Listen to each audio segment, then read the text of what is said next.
Welcome back. It's probably not Friday anymore. We're not very consistent on Fridays. I feel bad. But we're fine. Welcome back to Sean and Heather. I'm your co-host, Kelby Finati. I'm your other co-host, Erica Arnautovich. And we are pre-gaming a little bit with the podcast. We're about to head out for the Charlotte FC game. Yeah. Thank you, Autism Strong and Wingman America, for donating the tickets. We're very excited to go. Yes. And support Autism Strong with I got my Choose to Include shirt on. We're Inclusion Vibe shirt. Sorry, I got that wrong. But we have my necklace on. Yes. but no, I am a huge supporter. I know. But it's been a kind of a crazy week. Yes. How was your week? Well, my week was very, very crazy. Yeah. So I know you've got some things you wanted to say. Yes. You've been holding off a little bit, just until you were comfortable and ready to speak on it. Yes. So I think it's our listeners. They love us. I think you're going to be in a good spot to share, open your heart and share what's been going on. But I think it's also it's cool to see because it's in that next step. Yes. And so being your friend going through the process with you, to get to this moment, I'm very proud of you. Thanks. Yeah, it's been quite a journey. So you may have noticed, some different scenery, and, even if you follow us on social media, different posts, with my kids and I. So in the fall of last year, my husband and I decided to separate. So it's been a tough journey. But I think the kids and I are really starting to kind of settle into our new routine, and Luca's doing really well. Zara's doing really well. But it's a major change, and then to add autism to it and kind of feeling like one of those statistics that we talked about really early on when we had our husbands, at the time, both on, and really talking about the statistics in marriage with special needs kids. That guilt definitely creeps up, that mom guilt, of could I have done anything more, but where we were, it was just definitely healthier for everybody involved. Most importantly, the kids, for us to go our separate ways. Yeah. So we're just kind of navigating this co-parenting situation now, and it's not pretty all the time. If you know, you know. Yeah. I'm a child of a divorced family, so yeah, I've seen it from that perspective. And then if the moms who are listening, if you know, you know. Yeah. If you have any words of encouragement, let me know, because we're definitely in the thick of it, trying to figure this new dynamic out. And yeah, it's been really tough. I have faith and hope that one day, maybe years from now, but one day we will get there. But yeah, we finally kind of got some things settled out, for scheduling and things like that. So I just felt that it was finally time to kind of let you guys in on this journey that I'm walking now, which just looks very different than it did when we started this podcast journey. But I am doing very well. The kids are doing very well. And so any well wishes you have, we will certainly take them, or any advice from, anybody who's been through this, in any regards, I will take it. So yeah. Well, thank you for, not to be a therapist, but thank you for sharing that with us. You're welcome. I see a therapist for real, and she is like, we'll explore that next week, Erica. That's your favorite thing to say to me. I imagine you'll be sharing more, as much as you're comfortable with as you go on this, because it is something that, I think people ought to know about sometimes, how much ever you're comfortable with sharing, is because it is such a high statistic. I think the latest one that I saw this since we last spoke was 89%. Yeah. So I think last time we spoke it was 82%. 82%. I think that's what we on. Mm-hmm.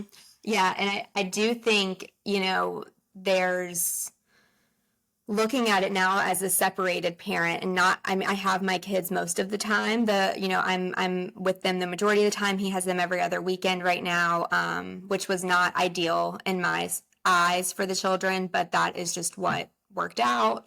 I felt like he should have been a little bit more involved with the kids. That was our first major struggle of this separation. But, you know, we are where we are at this point.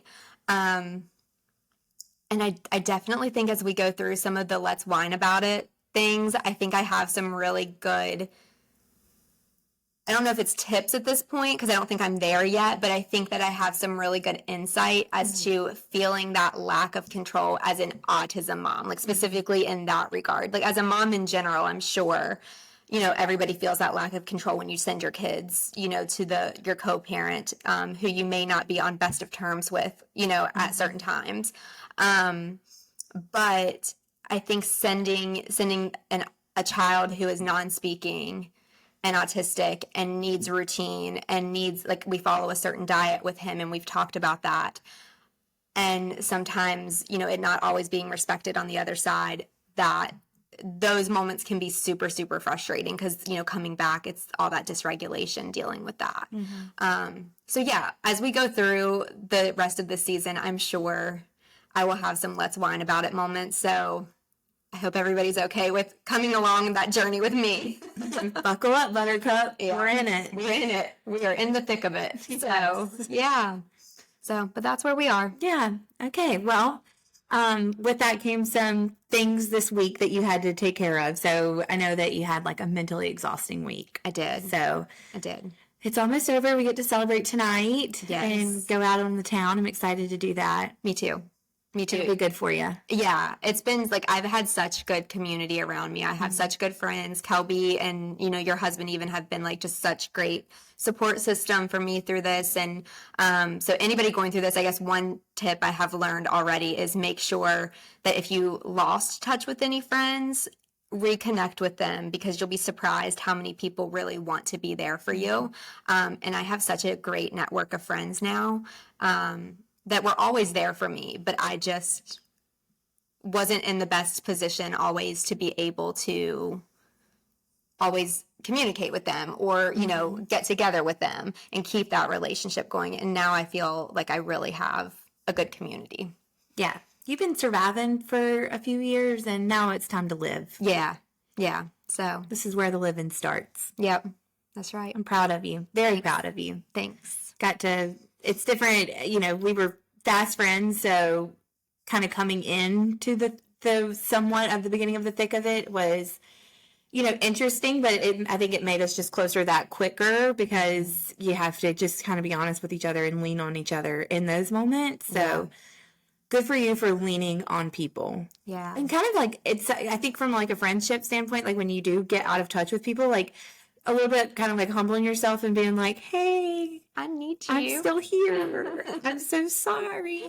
But I think when they hear your story and just like the experiences that you lived, I think it's more than understandable for you just had to take a step back for a little bit. Yeah.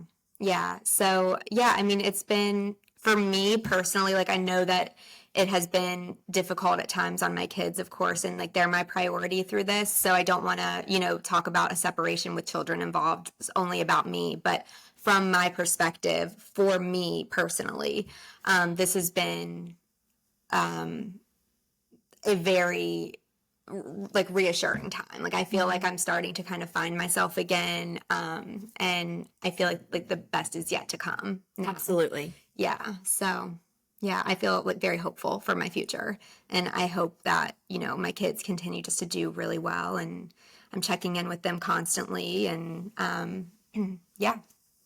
So Keep doing good. And keep your head up. yeah, You've got a community around you. yeah, I feel it for sure.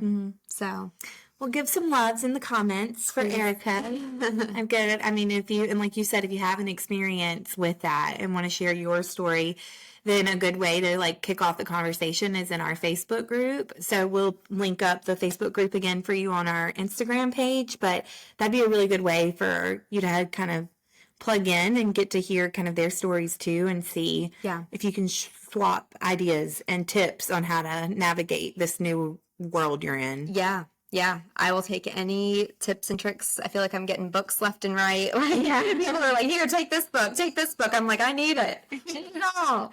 So I would be, can I get it on Audible? I'm such a reader.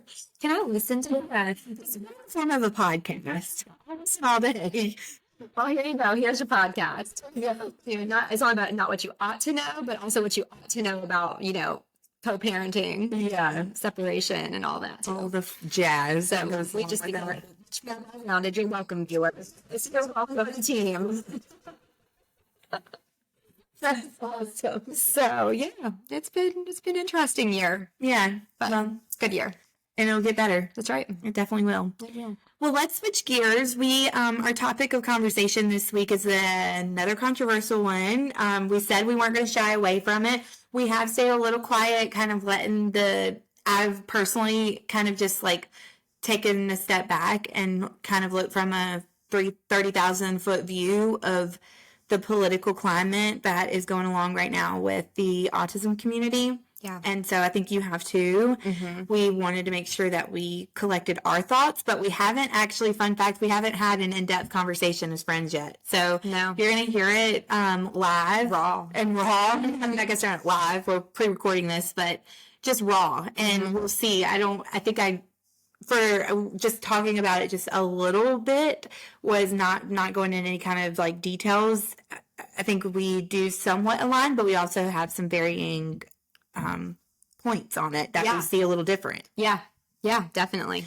So let's dive in. So For it. RFK had a very controversial speech Yes. about the new statistics he announced the new statistics for autism. Yep. So I would love you to go over those stats. Okay. If you could. I will. So we'll dive into kind of what he said versus what the stats say. Yes. And then I think we can kind of go into our opinions on the conversation or the speech that he had, and then maybe just hear each other out and see if we think differently, then okay, what does that look like? Yeah.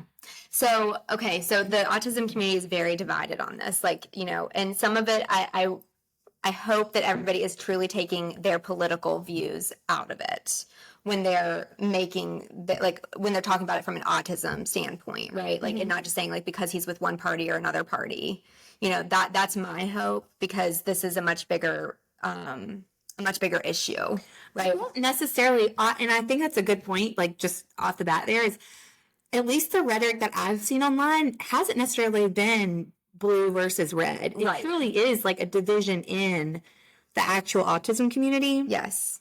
It seems a little bit like, I'm just going to say it seems a little bit like level 1, level 2 versus the level 3s. Yep, I agree. So as a mama, I think we very much agree. Yeah.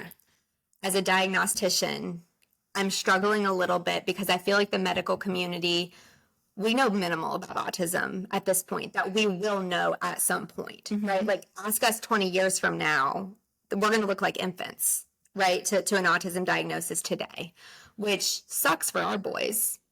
I mean, quite frankly, it does, which is why I think you and I have, as mothers, and with some medical knowledge, we've, dove in head first and like a lot of moms do, whether you have medical knowledge or not, you dive in and you try to learn everything you can about autism and how, like, you try to really plug yourself in the community. And, so that is essentially what needs to keep happening. At the end of the day, this needs to keep happening. This is a conversation and a platform that, as an autism community, I hope we can come together and we can see that, again, autism is a spectrum, which, in the early 2000s, that's when that was first identified as a spectrum. And that's when the numbers really increased to 1 in 88 kids were being diagnosed. So that to me is so, so, so important, that I really hope people are realizing the full spectrum and not just the level 1s, high functioning level 2s, but these low functioning level 2s and level 3s, which our boys both are level 3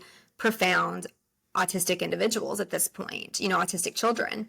And so I think our view on some of the things that he said is our reality.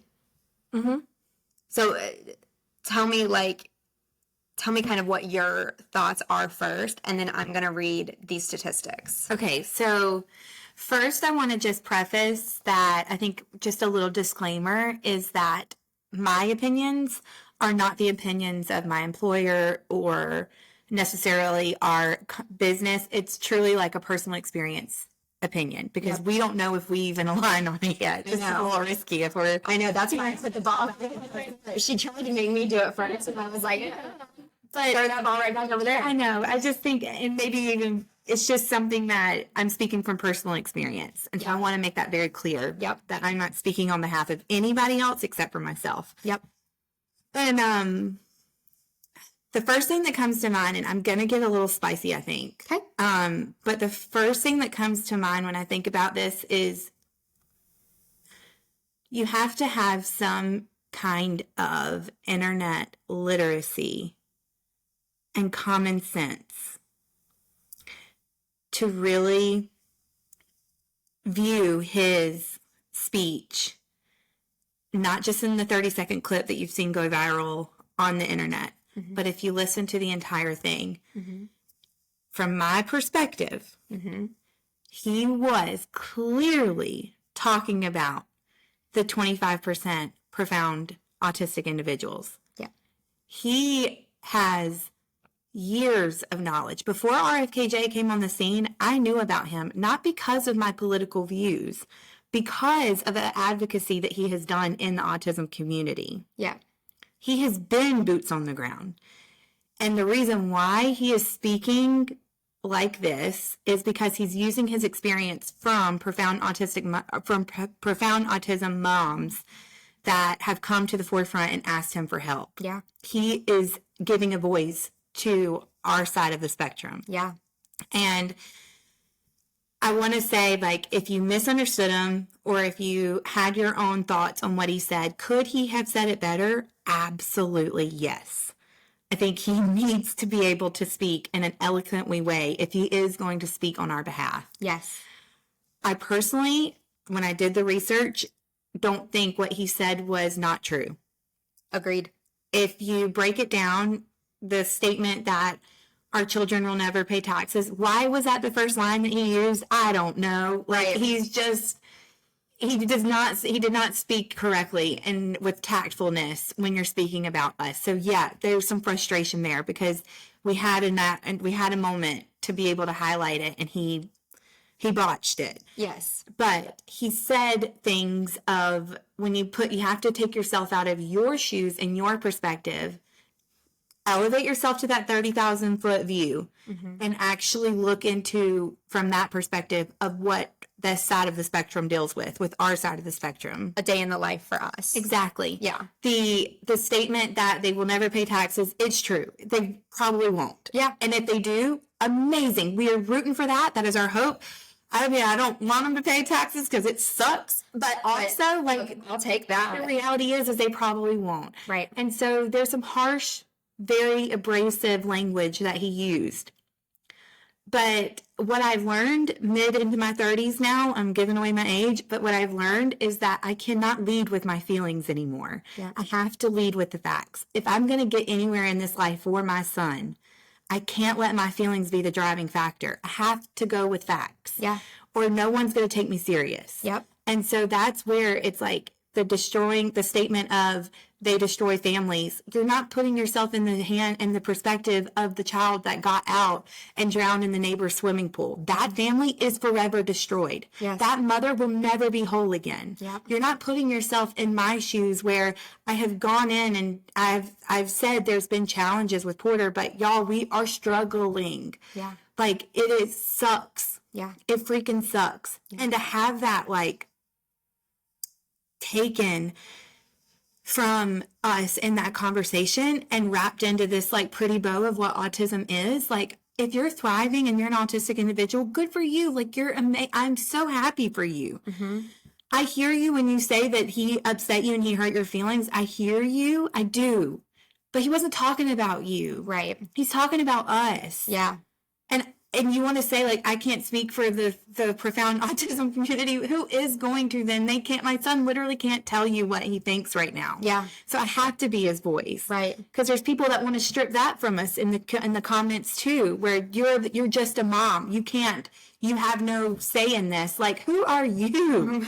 I have a lot of say in this because I'm living it day in and day out. Exactly. Yeah. And I would bet I would urge the question of this is if our boys could speak and like in fluent sentences, which is our dream, right?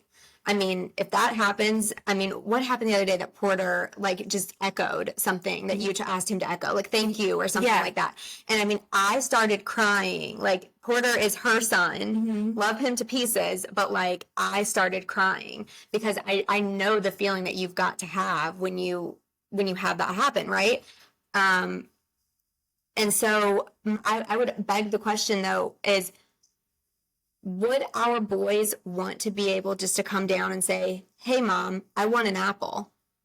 Instead of having to get a device, pull our hand to the refrigerator, you know, all of that thing, like, and get so frustrated because they can't just say, mama, I want an apple. I don't think that that's even a question. In my opinion, and I don't want to hurt like anybody's feelings or your feelings, but I think it's a crazy question to even pose because who wouldn't want to be able to speak and ask for what they want? Right. So why am I not going to do everything in my being and more? I will die to do something for my son to help him thrive in this life. Right. So like to even ask like, would they want to speak? What, I mean, like, why would you even ask that? Right. Is the sky blue? Right. So it's a known answer. So that's my thing is like, you're saying that these kids, we can't speak on their behalf as their mothers. But guess what? Then the next post about like being an autism mom is like, but I'm their advocate. I'm their voice. Well, which one is it? Exactly. You got to pick. And like, so that's kind of my whole thing on that is like, yes, I agree with you completely from a mama perspective. I completely agree with you that like, yeah, writing a poem, I don't think that's ever going to be Luca's forte. He probably won't ever write a poem. Do I think most kids today in today's world write a poem? Not really. I don't remember ever writing a poem. If I did, it was a real crappy one. But like, Hyperbole, the easiest one. He showed his age a little bit. Like, you know, like playing baseball. Could my son play on a Special Olympics team? Yes, but I don't. At least at this point, I don't think it would be independently. You know, it would be with me being out there, hand over hand, probably with tantrums. Like, you know, like. It's not going to look real pretty. It's not like me going and sitting down and watching him and cheering him along in a baseball. Well, and it's not black and white. Like what he is, even that statement of will he ever play baseball is not even talking about Luca because he has some of the mobility to do that. He's talking about the children, the autistic individuals that have other comorbidities that they can't physically play baseball. That's what I'm saying. It's like you're taking it for face value of what he's in. It's like the getting lost in the sauce. Like they are getting lost in what he is saying and trying the semantics of it rather than just actually get that 30,000 foot view and see like, okay, no, he's talking about what is it? Cerebral palsy is usually also has an autism diagnosis. Isn't that like a high percentage? A lot of them do. Yes. Yeah. So those children may not be able to may yet. Keywords. Those are things you should have said, RFK. Yes. The power of yet is a true thing for the level 3 community. It is. But there's also this realism that we have to be able to like just come to the table and be like, we can be positive all day long. We can be hopeful all day long.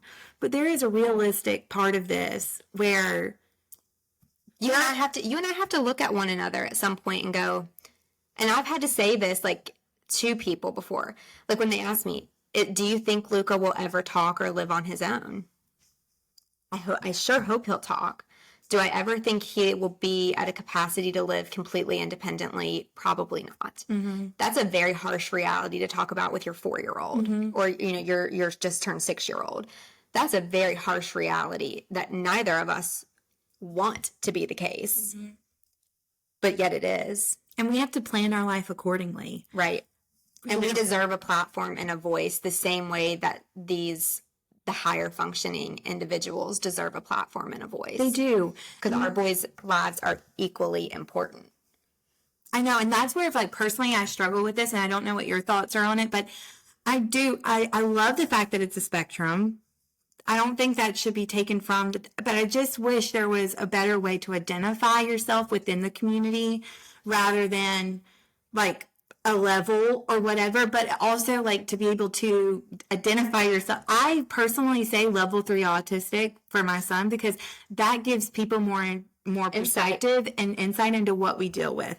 Because nowadays you can say like my son is on the spectrum and you would never know. Mm-mm. You would absolutely never know. That's not our case. Mm-mm. So it's like when I say that, part of me is like, I've heard that also in the community of like, we need something to better, I don't want to separate us because we need to be together, and especially in these times. But I think there's a better way for us to understand each other.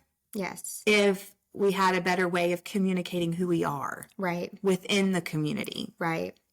Yeah, because I know that each level has its own set of challenges, and and they're very different challenges. Challenges that Kelby and I would dream for. I'm not saying they weren't challenges, and I don't want to take that away. But where we sit, we're looking up at you, right? Like, so where we sit with our boys right now, I would dream to have, this is going to sound terrible, but I'm going to be really, really, really honest right now. I would dream for anxiety, social anxiety, to be Luca's biggest issue right now. Mm-hmm. That would be a dream. Mm-hmm. Now, is that nice? Is that what I really want for my kid? No, of course not. But if I got to take what I'm dealing with right now, where we're not able to potty train, we're not able to, receptive language is not there yet to potty train, we're making gains, and that's us still saying we celebrate our boys. Yeah, but I think we got to cut that sometimes. Yeah. We always have to, I feel like you and I preface, we're celebrating them. We're hopeful before we say something is bad. I just think we should be able to say, this sucks. You're going through those struggles that you just listed off. Yeah. And the eloping. It's assumed you're already always hopeful. Right. I love my son. I'm always hopeful that he will continue to gain milestones. There, I said it. If you ever have a question, go back and listen to that episode. You should be able to speak freely, and I think that's where, sorry, I think I cut you off, but I get frustrated because it's not you, but that community, the community that is attacking each other is, for so long, we wanted our voices heard on all sides of the spectrum. Mm-hmm. And now, we have this platform, and this is how we're going to police words. Mm-hmm. That we're going to die on the sword of semantics. Yeah. How dare us? Yeah. How dare us? It's like the nursing, how that, when you go into the hospital, they say nurses eat their own. Yep. I feel like we're doing that in this community. We're eating our own, and that is pathetic. It is, because if we just step back as moms and think about what our kids do every day just to be able to somewhat function in society that is not set up for them, we look like idiots to them. Mm-hmm. Do you know what I mean? We're fighting each other, and they're like guys. They're the kindest little souls ever. They just want us to be happy and come and give us Big Porter and Luca hugs. That's what they want. Exactly. And so for us to be tearing one another down, we have to look like idiots in their eyes. And they're like, guys, you're missing the point. We need you to help us. We need you to advocate for us and be our voice. Do it the right way. Mm-hmm. Yeah, but I do completely agree that there was a better delivery that could have been. Absolutely. Could have been made. And I'm scared to talk about it right now, honest. I'm shaking a little bit. I don't want to offend anybody. Yeah. I never want to offend anybody. And if you had, if he really triggered you and you were going, it really impacted you, and that's what your experience was with his speech, then I can understand it. I truly can. Yeah. My experience was thank God. Yeah. Someone actually said it on a public platform. Wasn't afraid. And we had a realistic point of view on some things that are just when your feelings may have been hurt, but it's just a feeling. And I don't want to negate your feelings, but also if you look at it logically, you'll probably feel better tomorrow or the next day. Mm-hmm. But us over here, we're in the trenches every day. In the trenches. And it is that's where I come out of the frustration with just you don't speak for me. You don't speak for my family. Yeah. What he said was not untrue in my perspective with my lived experience. Yeah. So hear me when I say that. Right. Don't jump down my throat because while you haven't maybe had that experience, that's amazing for you, and you've had other struggles and you don't want to be maybe tied to that experience. That's fine to speak up and say, that is not my experience for level 1, level 2. Let's make sure that we are advocating, though, for those level 3s who are really struggling. They're really struggling. And we can call this ASD or autism with intellectual disability. We can call it with so many things, right? But whatever we're going to identify it as, like you said, there needs to be something that's very much identifying that my journey with autism is very different than, a level 1's. Because I think they get, and I love Love on the Spectrum, but I think that's where people get caught up in like that point of view of autism. And I mean, good for them. That is amazing that they are thriving in life. And I would never, ever, ever want to take that away from them. But like that's not the highlight reel into our life. Like, and that's where it's the identifying the difference, although it is a spectrum. I think that huge umbrella sometimes gets us in trouble, which is what we're finding out right now because we're having a hard time communicating with each other. And I think people are getting lost in the conversation of like, autism didn't destroy my family. Okay, well, it did for a lot of other people who lost their child because of autism. Yep. Drowning, whether it be suicidal ideations, and they're acting on it. There are so many different examples that I could give you that I'm going to save you from because, quite frankly, it's already hard enough on those families. But for you to put out, that's where it gets like frustrating for me, but for you to put out a video of like, autism didn't destroy my family. Well, it freaking did for someone else. Right. But you don't speak for them. Right. And that's like the harsh truth from me. And I don't want to hurt anybody's feelings, but it's like those videos I was trying to just scroll through because they just pissed me off because like, great, like your child didn't do that. But and he's not saying your child did that either. It's a diagnosis. It is not, we're not ever talking ill of the child. The child is amazing. We love our child, right? It is not that. It is the diagnosis. And to me, it's a diagnosis that it's a thief of so many things, right? Like a diagnosis to the level of what our boys are. I mean, I have not heard my 4-year-old say, I love you. I have not had him purposefully tell me with his voice, now with his AAC or something else, but I have not heard my son say purposeful words. I've not seen my son take his finger and point. I've not seen my son wave hi or bye to my mom and dad when they come in and out. There are so many things that I have not been able to experience as a mom, and he has not been able to experience as a child because of autism and just what he needs to be able to function in this world, and what I have to do to protect him. I still do a lot with him, but there are certain things. He's not had a real friend yet. He hasn't made certain levels of bonds with his sibling. There are so many things that our heart hurts every single day. And yes, you can say, well, they don't know the difference. They this, and yes, all of that may be very true. And I have a happy, healthy, thriving boy in a lot of ways, and I'm very grateful for that. But my mama heart hurts often for things that I know he's not experiencing. He's not learning his ABCs or his 1, 2, 3s. He's not. And I don't know if we will in kindergarten, first grade, second grade. I don't know. We're not learning our colors, our animal sounds.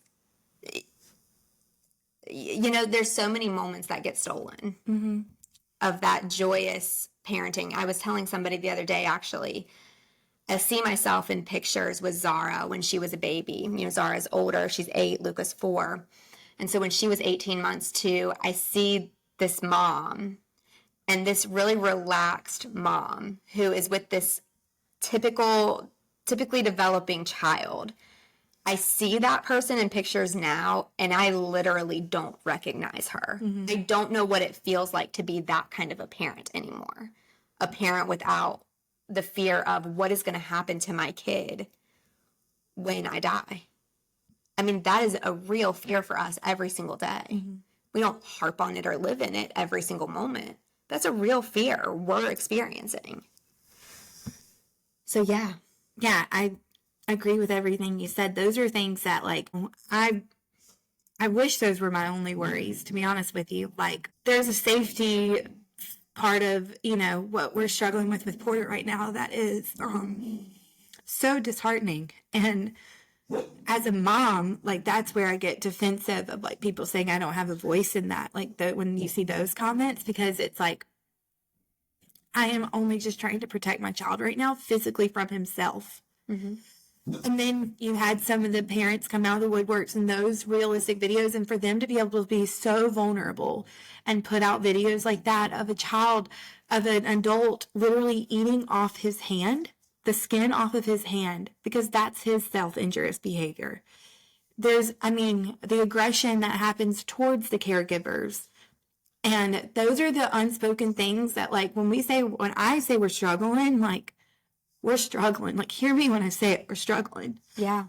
And so when he gave a platform to that, that's how I took it. And whether I'm wrong in the future, if he comes and dupes us all, like, screw me then, because right now I'm going to live on that hope. Yeah. That they're going to be able to find something, because if I could take it from him, I absolutely would. Yep. Shoot me for saying it. I don't care. Yeah. I would take it from him, and you give me the button right now, I'll do it. Yep. I'm pushing it 10 times. Absolutely. Yeah. That is like that. Why wouldn't you as a mother? Yeah. Why wouldn't you? That's my question. Yeah. Why would you want your kid to struggle more than they have to? Yeah. In any capacity. Why would you want your kid to have a mental illness? Why would you want your kid to have a neurodevelopmental disability? Why would you want your kid to struggle any more than they have to? Yeah. No mother can really sit here and say, I want my kid to struggle like this. Yeah. No, you don't. You can say whatever you want for social media, but no, you don't, So, no, I agree with you. I want to say from the medical standpoint, the only thing I really struggled with was, I do feel like, the medical community, we've made a lot of gains in our knowledge of autism in the last, 25 years.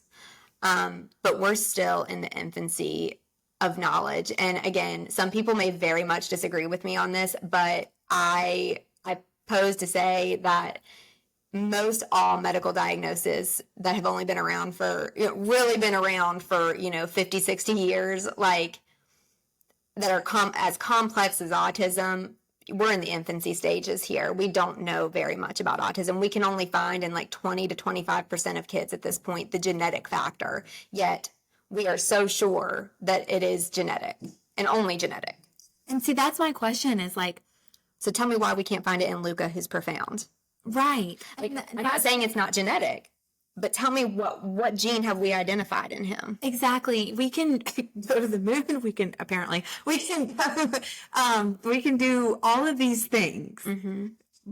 But I'm in the wrong for wanting to do more research. For the ones that say, I'm not just getting caught up on the vaccine conversation, don't lose me on that. Like, I have my own thoughts. I'm going to share those for myself. But save those for myself. But don't get caught up on that minute factor into it. I'm not saying that's what it is. I'm not saying it's food. I think it's multifaceted, my opinion. Yeah. I think we have to fix it from the ground up. There's so many things wrong. Yeah. In our food, in our water, in our anything. Yeah. And forget autism. That's just general knowledge. Like, what we allow in our food source here, no other country in the world allows. Yeah. Like, it's bizarre. It's wild. Killing ourselves on a multitude of ways. Exactly. High blood pressure, diabetes, like, forget autism for a second. Yeah, so I completely agree. It's multifaceted. Do I think there's a strong genetic component? Yes. Yeah. Yes, I do. I'm not disagreeing with that. It's been heavily researched. I'm not saying it's not, but you can't tell a mom. Now, you can tell provider Erica that, and I hear you all day long. Tell the mom, Erica, whose son has been genetically tested twice now since he's been diagnosed, as he was supposed to, and neither time have they been able to identify any gene. One thing that has caused his autism. In fact, they're saying it's completely normal, other than mild mitochondrial dysfunction. That's it. That's the only thing that's come back on Luca's genetic labs twice now. So you can't tell the mom in me that there's not something else potentially when you can't tell me that there's something for sure wrong. It's not trisomy 21 where it's like, I know there is this, right? Like, you can't tell me that because you haven't been able to twice now. So that's the mom in me. Yeah. So, like, the provider in me, I did want to run down these statistics because I do struggle with the fact, again, the wording. The wording did, I think, take away a lot that the medical community, the developmental pediatricians, psychologists, like, that have really come together and learn a lot in identifying autism. I do think a big part of the reason the rates are up so high is because we are having conversations like this. We are identifying it more in different groups and things like that. So I wanted to go back. He said it was 1 in 10,000 just a few years ago. And that was like his quote. Again, I don't want to get hung up on a word. And like, I think he probably really knew the statistics, but the way it comes off, if you're just somebody watching his speech who's not in the autism community, not in the medical field, you're just watching, that brings a scare tactic, in my opinion. Now, do I think that was his intention? I don't. However, we have to know who we're communicating to. We're communicating to the masses on his platform. And so again, that really bothered me because that was back in 1960. There was no, in 1960, autistic individuals were thought to be schizophrenic. They were often institutionalized, and it was thought to be cold mother syndrome or refrigerator mother. Like, the mothers were actually scorned for this. And so that takes us back to a whole different ballgame. Like, think about if we were dealing with what we're dealing with now, and we know what loving mothers we are, and we were being called refrigerator mothers, and our children were being taken from us and institutionalized with a diagnosis of schizophrenia. Wild. Yeah. Like, what those mothers dealt with and those babies dealt with is like, oh, like, gut-wrenching to me. But then in the 1980s, we get the DSM-3. And so now we're up to the DSM-5, which is just like the developmental insight conditions, like how we diagnose them. It's the manual for it. And so then in the 1990s, it was 101 in 150 kids were actually diagnosed because, and there was a reason mothers wanted to go seek out a diagnosis. And that reason was it qualified for special education. It was a diagnosis that began to qualify for additional services. There was a reason to go seek it out. So the 1990s was a huge jump. I mean, so in 30 years, we jumped from 1 in 10,000 to 1 in 150. That's a huge jump. So if we want to talk about huge jump, 30 years, that's a big one. And then in 2000s, it was 1 in 88. So we cut it nearly in half. And that's because we started to recognize autism as a spectrum. And then we started to be able to, really understand in 2023, 2024, 2025, we've been able as a medical community to identify autism without intellectual disability, which is huge. And those kids are hard. And as a diagnostician, I can say those kids really make me like look at them like the Simon of American Idol. Like, I'm looking at them and I'm nitpicking everything, right? Girls, because girls present so differently. Hispanics, African Americans, those, different socioeconomic populations. We are identifying a lot more individuals. Again, that full spectrum. So I just wanted to make sure that, like, I said that at some point in here because I heard this. I went and I really felt like this was super important information to be shared because I don't want that scare tactic for somebody who may not be dealing with what we're dealing with to think, oh, it was just a few years ago. Well, what in the world is it? No, it's steadily been climbing to now 1 in 31 kids is being diagnosed or people are being diagnosed. It has steadily been climbing and likely was never 1 in 10,000.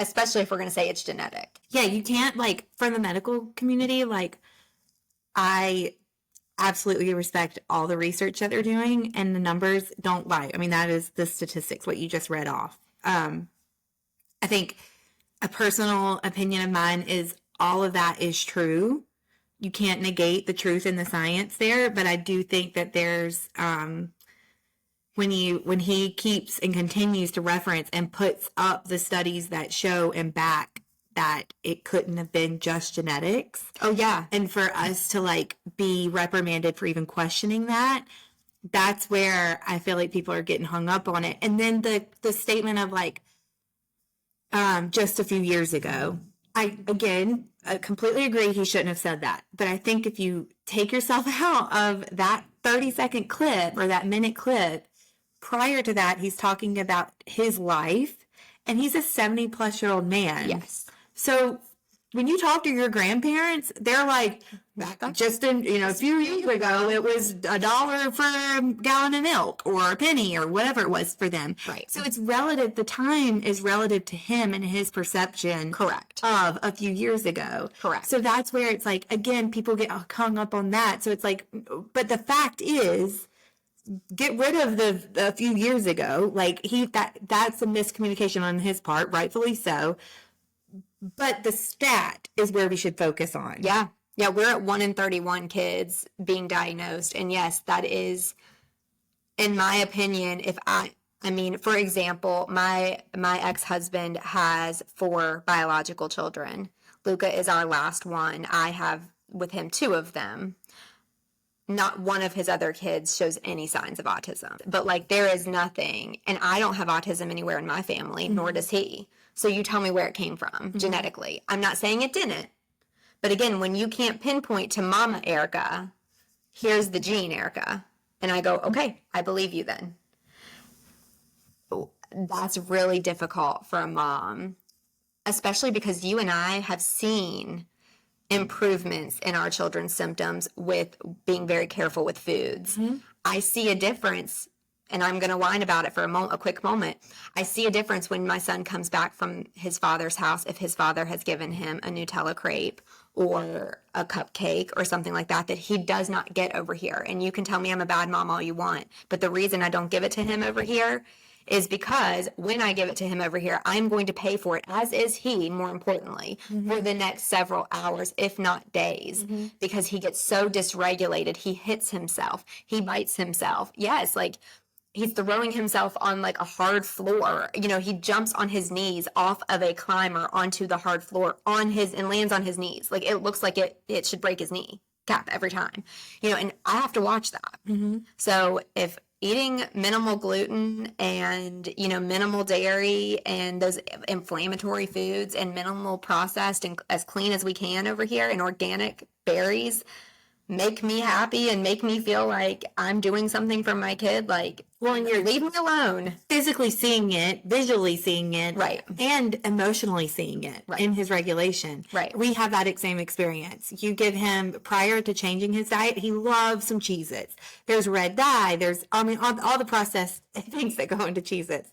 I'll save you the ingredient sheet from reading it off. But when we switched him to gluten-free and that and like no dyes, no nothing, you can literally see a difference in him. I see a difference in Zara, and she's quote unquote neurotypical. Yeah, there's so many people that say that too, that have just neurotypical kids that remove red dyes and see a drastic behavior change. Yes, when she gets junk, I see the difference in the kid.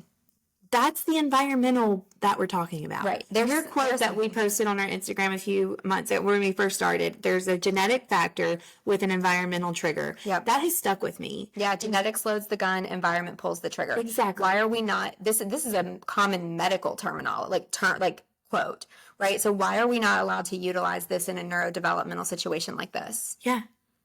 That to me is, I feel like we're not doing our due diligence. It's applicable over there, but hush hush over here. Yeah. That makes no sense to me. Right.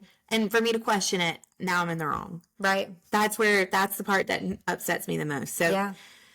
To wrap it up, we could go on longer, I'm sure. But we gotta get to a game. I know we did. We gotta go. I need a beer. To wrap it up, I think I don't want to hurt anybody's feelings. So, please know that's not our intention. When we had this conversation, you're hearing a raw conversation between us about this. And I think it was good. Hopefully you, the listeners, will listen to it open-minded, whether you see it differently from what he said. Just, I'm asking you to open your mind and your hearts to hearing our perspective of it, and don't judge me because of it. Yeah, and just respect what we took from it as like that's our walk of life. We respect yours. We respect your take.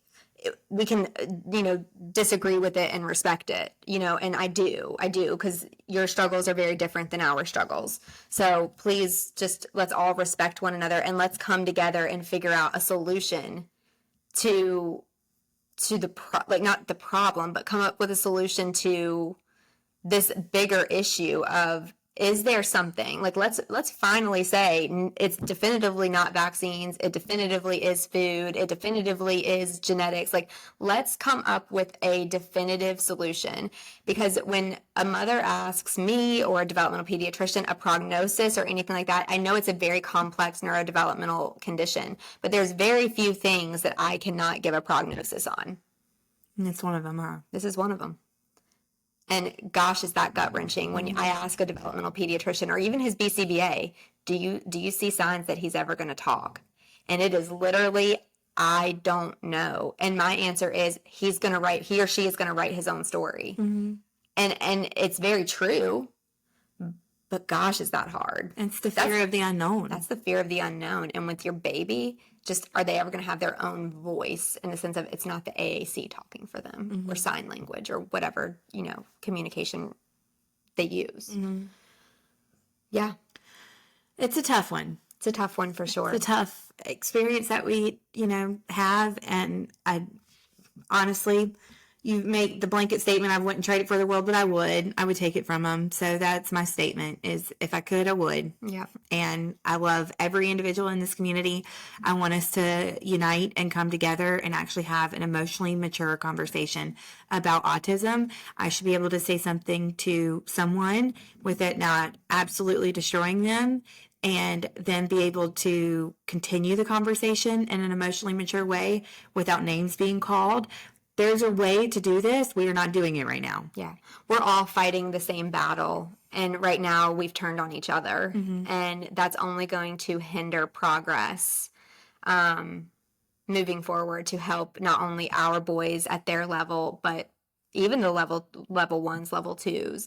It is going to hinder progress in general that we have fought for years. Mm-hmm. Not literally us, but, we're newer to the scene, but like, these other moms that came before us have fought for years to get this type of inclusion and this type of understanding of their child.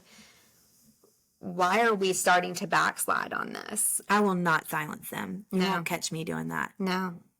They need to be heard. They need to be heard. Every level needs to be heard. But when we say every level, we mean our level too. Mm-hmm. Yeah. So. Okay, let's end on a happy note. Let's end on a happy note. Okay, so let's think about, what can I say? We're going to the game. We're going to the game. We're having a mom's night out. We're finally getting to get out on the town. We're excited. Woo! And we will have lighter news hopefully next week on the next podcast. But sometimes if this rhetoric keeps continuing, you might hear us continue to talk about it. But we're going to wrap it up. Things you ought to know. I need a beer. Me too. Let's go, girl. Okay. Bye, y'all. Let's go, girl. Dun, dun, dun, dun, dun, dun. Woo!